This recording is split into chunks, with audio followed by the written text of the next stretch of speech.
یا اللہ، یا محمد، یا علی، یا فاطمہ، یا حسن، یا حسین، یا وارث، اللہم صلی علی محمد وعلی آل محمد وبارک وسلم۔ شجرہ عالیہ وارثیہ میں اسم اللہ ذات ہے، باقی اسم اعظم ہیں۔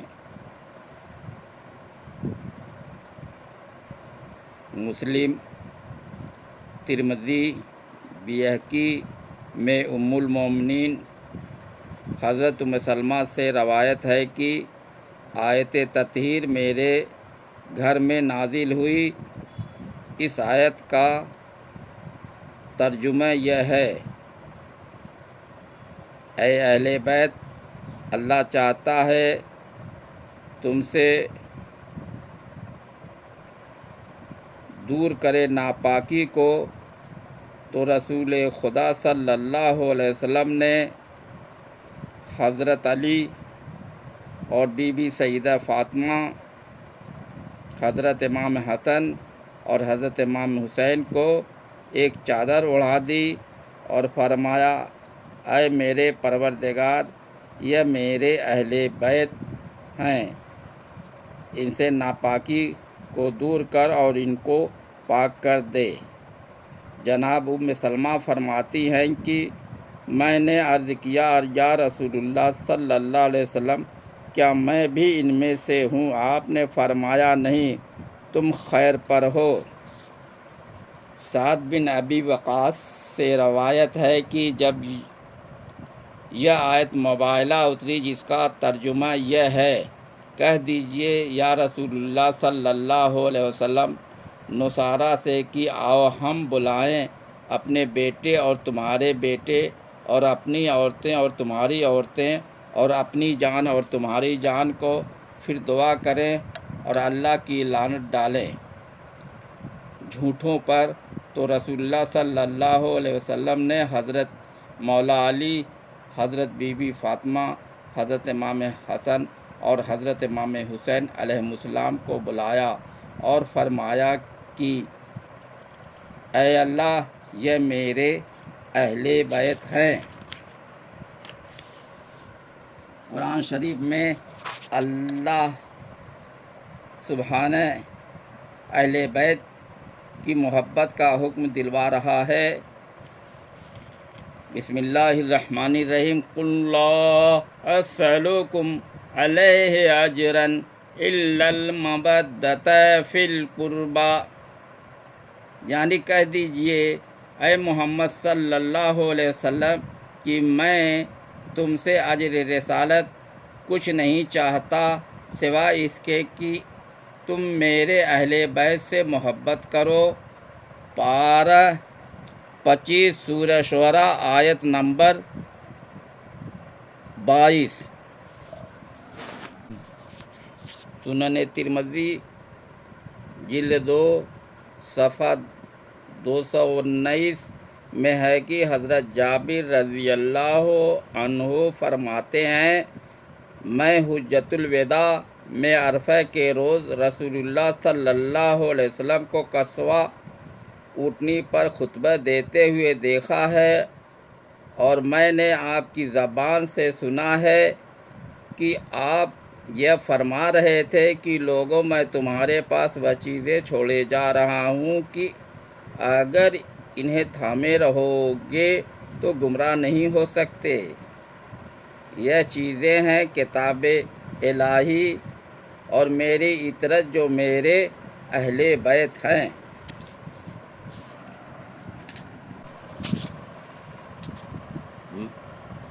حج واپسی کے موقع پر حضور پرنور رسول مقبول صلی اللہ علیہ وسلم نے فرمایا: میں تمہارے درمیان 2 بڑی وزنی چیزیں چھوڑتا ہوں، ان میں ایک تو کتاب الہی ہے جس میں نور اور ہدایت ہے، اللہ کی کتاب کو پکڑو اور مضبوطی سے پکڑے رہو۔ یہاں آپ نے کتاب الہی کے بارے میں ترغیب دی اور شوق دلایا، پھر فرمایا: اور ثقلین میں دوسری چیز میرے اہل بیت ہیں۔ میں اپنے اہل بیت کے بارے میں تمہیں خدا کو یاد دلاتا ہوں۔ میں اپنے اہل بیت کے بارے میں خدا کو یاد دلاتا ہوں۔ میں اپنے اہل بیت کے بارے میں خدا کو یاد دلاتا ہوں۔ صحیح مسلم باب مناقب علی جلد 2 صفحہ 279 کی روایت ہے،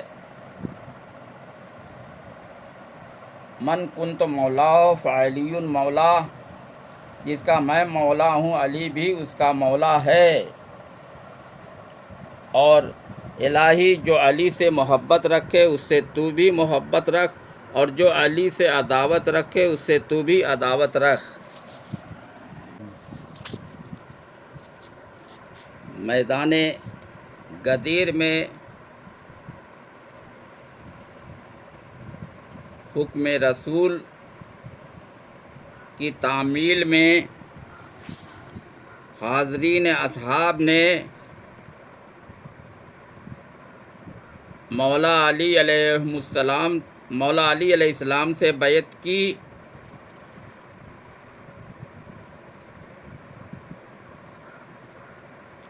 اعلان نبوت اور بیعت علی کے بعد یہ آیت نازل ہوئی، الیوم اکملت لکم دینکم واتممت علیکم نعمتی، یعنی آپ صلی اللہ علیہ وسلم پر دین کی اکملیت اور نعمت کی اتمامیت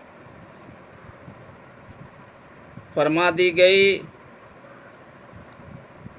آپ صلی اللہ علیہ وسلم نے اکمال دین اور اتمام نعمت کی ذمہ داری حضرت مولا علی علیہ السلام کے سپرد کر دیا۔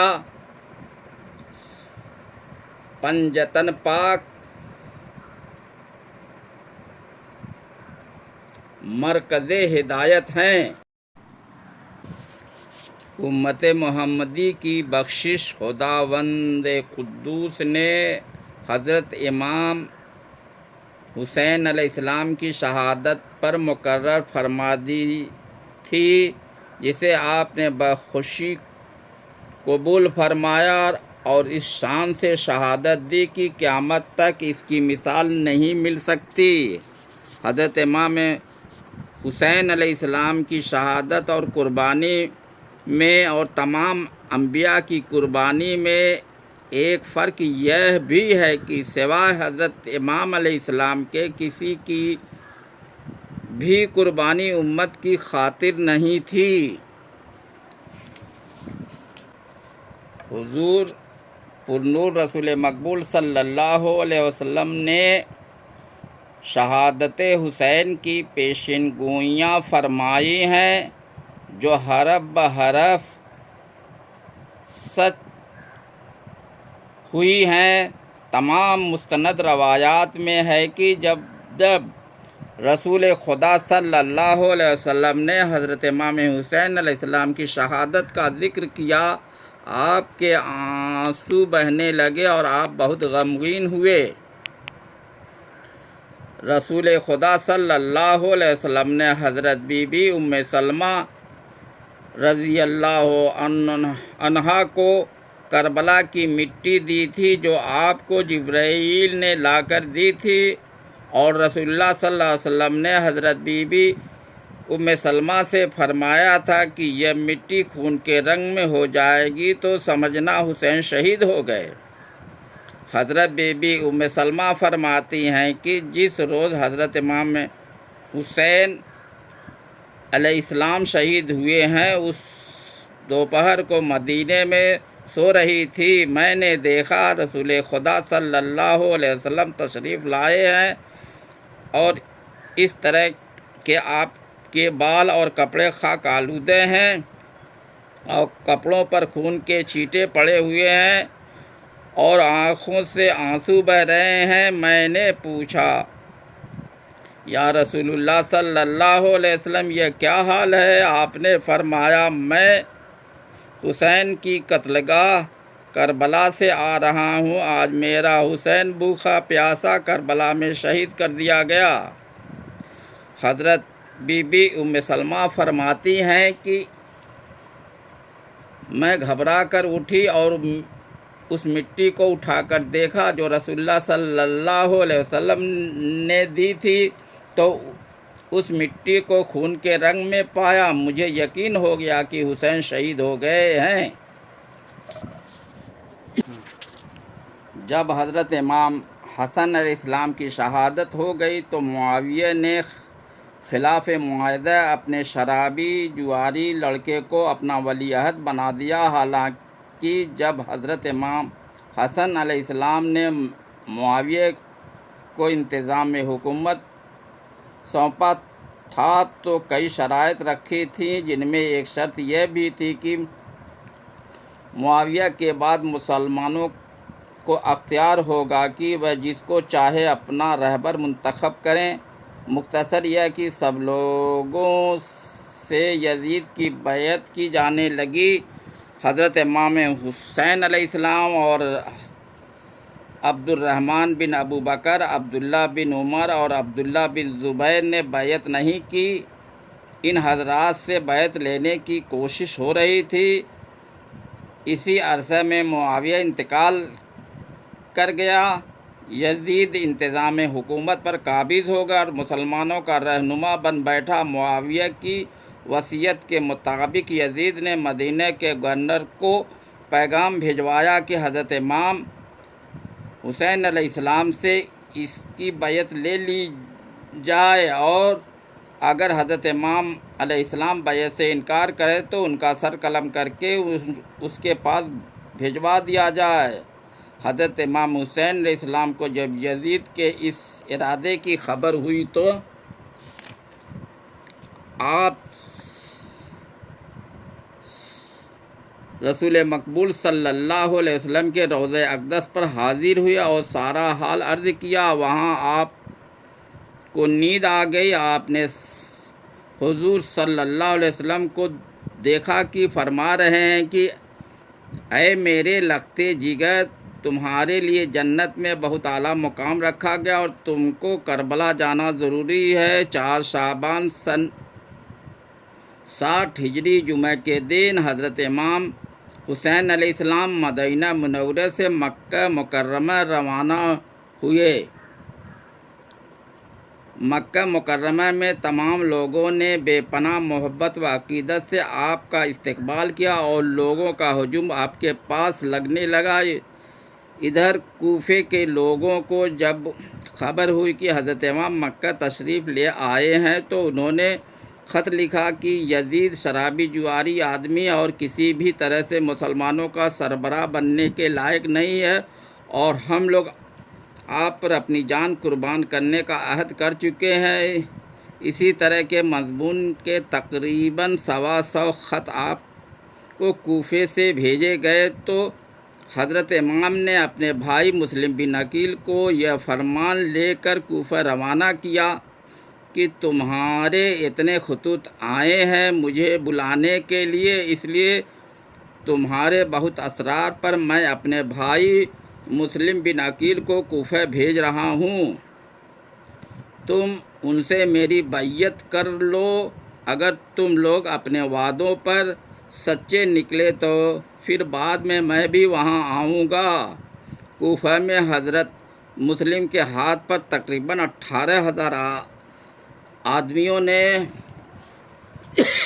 حضرت امام علیہ السلام کی بیعت کر لی۔ یزید کو جب اس بات کی خبر ہوئی تو اس نے ابن زیاد کو، جو اس وقت بصرہ کا گورنر تھا، کوفہ بھیجا۔ ابن زیاد نے لوگوں کو ڈرایا دھمکایا اور لالچ دیا۔ لوگ اس کے ڈرانے اور لالچ میں آ گئے اور حضرت مسلم سے غداری پر اتر آئے، اور ادھر حضرت مسلم حضرت امام علیہ السلام کو یہ خبر دے چکے تھے کہ یہ لوگ اپنے وعدے پر سچے ہیں اور ان لوگوں نے میرے ہاتھ پر آپ کی بیعت کر لی ہے۔ ذی الحجہ کی دوسری یا بعض روایتوں کے مطابق تیسری تاریخ کو حضرت امام علیہ السلام مکے سے کوفہ کے لیے روانہ ہوئے۔ اسی تاریخ کو کوفہ میں حضرت مسلم کی شہادت ہوئی۔ راستے میں حضرت امام کو جب حضرت مسلم کی شہادت اور کوفہ والوں کی غداری کا حال معلوم ہوا تو آپ نے اپنے ساتھ والوں سے فرمایا کہ ہم تو راہ حق میں اپنی جان دینے کا ارادہ کر چکے ہیں، جو اپنی جان بچانا چاہے اس کو اجازت ہے، وہ واپس جا سکتا ہے۔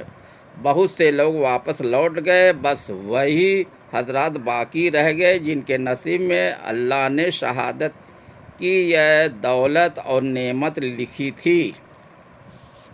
پہلی محرم سن 61 ہجری کو حضرت امام حسین علیہ السلام کربلا پہنچے۔ وہاں پر جو زمین خیمے گاڑنے کے لیے کھودی جاتی تھی وہاں سے خون جاری ہو جاتا تھا۔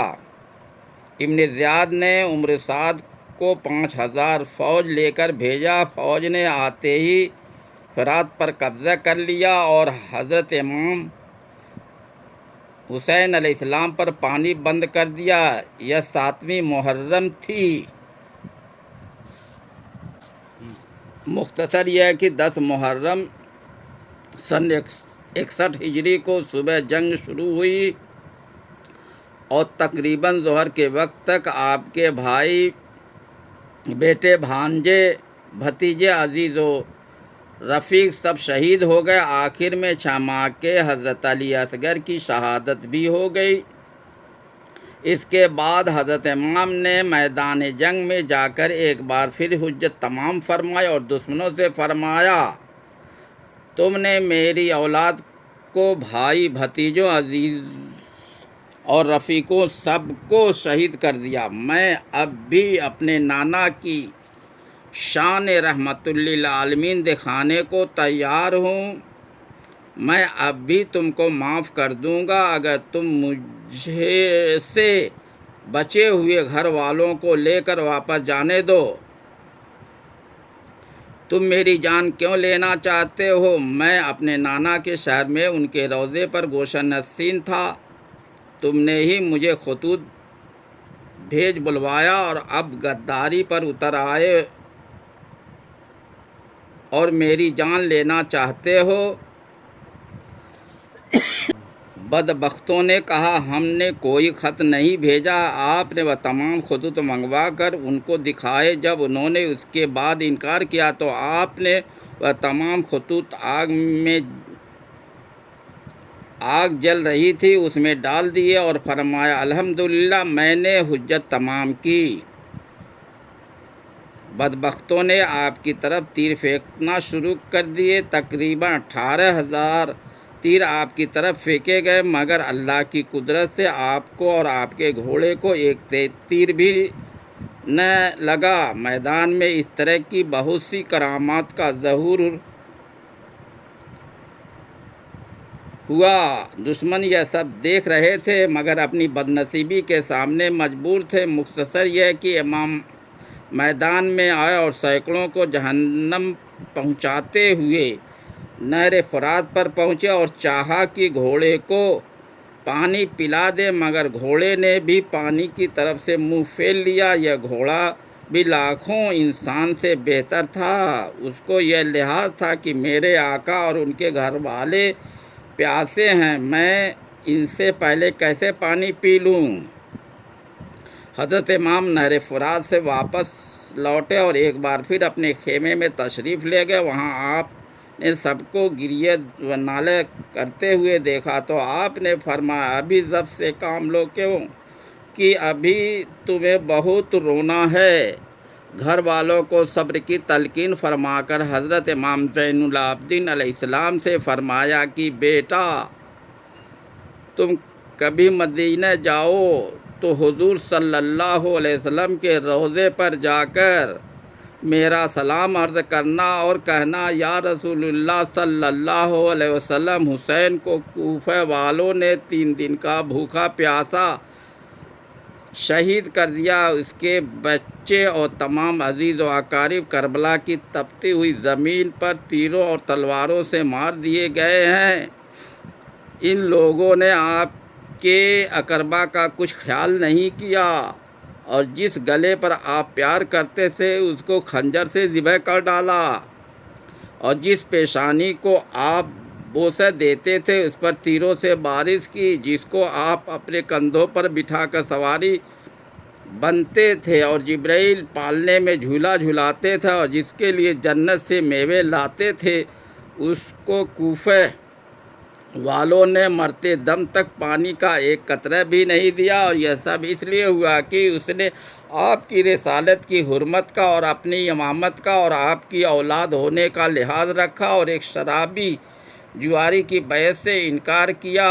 پھر مدینے والوں سے میرا سلام کہنا اور کہنا کہ جب غربت میں گرفتار ہو تو میری مصیبتوں کو یاد کر لے، اور جب کسی کو قتل ہوا دیکھے تو میرے کٹے ہوئے گلے کا تصور کر لے، اور جب پیاس لگے اور پانی پئیں تو میرے پیاس کو یاد کر لے۔ اس کے بعد آپ میدان جنگ میں تشریف لے گئے اور سینکڑوں کو جہنم کا راستہ دکھایا۔ جس وقت آپ گھوڑے سے زمین پر آئے اس وقت آپ کے جسم پر 70 زخم آ چکے تھے۔ اس کے بعد آپ کی پیشانی پر ایک تیر ایسا لگا کہ آپ کا چہرہ انور خون سے رنگین ہو گیا۔ آپ نے اپنے چہرے پر ہاتھ پھیرا اور فرمایا، میں اسی حال میں سرکار دو عالم صلی اللہ علیہ وسلم کے پاس جاؤں گا اور تم لوگوں کے کارنامے سناؤں گا۔ اسی وقت ایک شخص آپ قتل کرنے کے ارادے سے آیا۔ متعدد واقعات گزرتے رہے اور امام علی مقام گھوڑے کی زین سے جس وقت اترے، تیروں پر آپ کا جسم اطہر پڑا تھا اور ایک تیر پیشانی میں پیوست تھا۔ انا للہ و انا الیہ راجعون۔ اولاد حسین حضرت سید وارث علی شاہ اعظم اللہ ذکرہ نے فرمایا، حضرت امام حسین علیہ السلام نے ایک رضائے معشوق کے لیے تمام خاندان کو میدان کربلا میں شہید کرا دیا۔ کوئی کیا سمجھ سکتا ہے رمز عاشق و معشوق کو؟ اور فرمایا، تسلیم و رضا کا مرتبہ بی بی فاطمہ نے اپنے بابا جان سے پایا اور حسنین علیہم السلام کی وساطت سے جس کا جس قدر حصہ ہے وہ اس کو ملتا ہے، اور فرمایا فقیری بی بی فاطمہ سے ہے، اور امام حسین علیہ السلام کے ذریعے سے یہ فیض جاری، اور فرمایا جس طرح تسلیم و رضا کا بہت بڑا مرتبہ ہے اسی طرح سے اس میدان میں ثابت قدم رہنا بہت مشکل ہے۔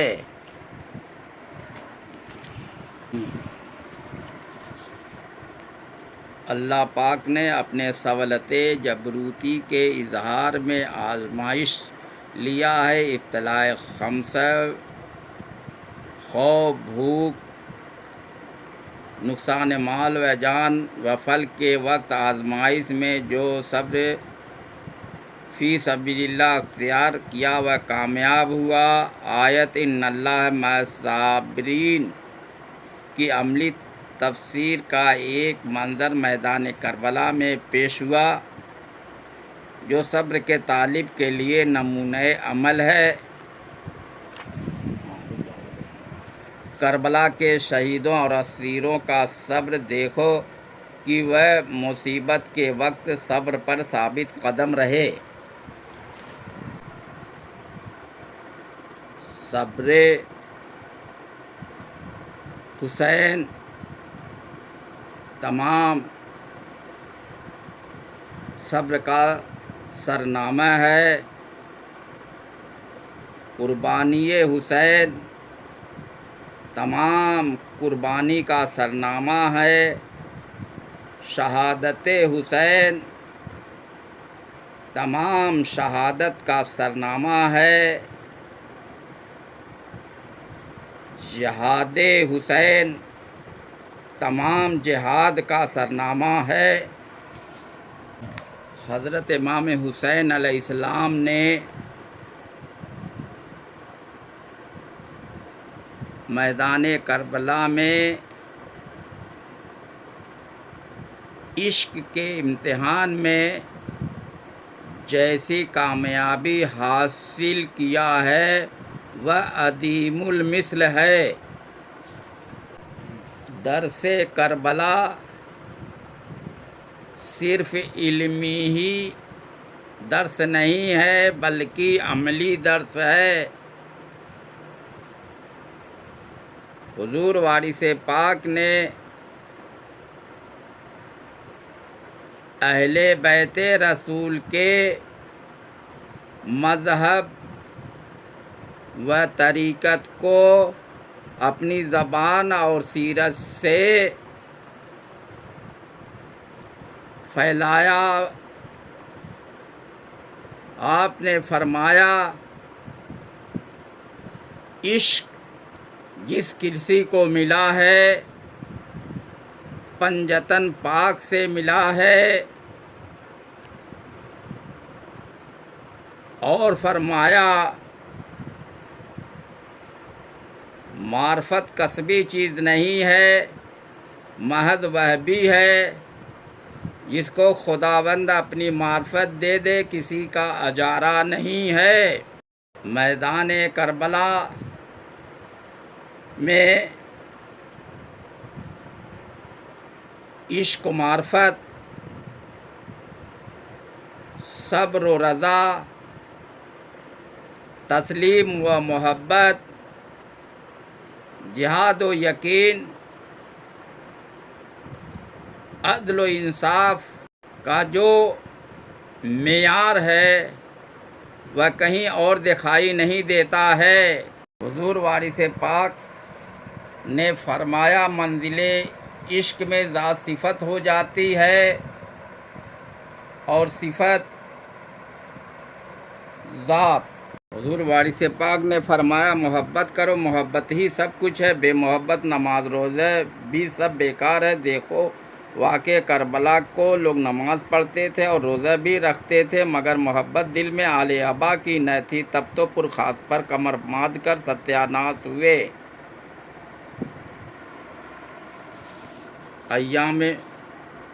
ایام عشرہ محرم میں حضور وارث پاک کے چہرے انور پر غمی کے آثار نمایاں ہوتے تھے۔ آپ فرماتے کہ ہمارے دادا کو مقتل میں جانے کا وقت آ رہا ہے۔ آپ تعزیہ خانہ جاتے اور مرثیہ بھی سنتے، اکثر یہ مصرع گنگناتے، جب مشک بھر کر نہر سے عباس غازی گھر چلے۔ تمام درگاہی اور خانقاہی نسبت والوں نے تعزیہ داری کیا ہے۔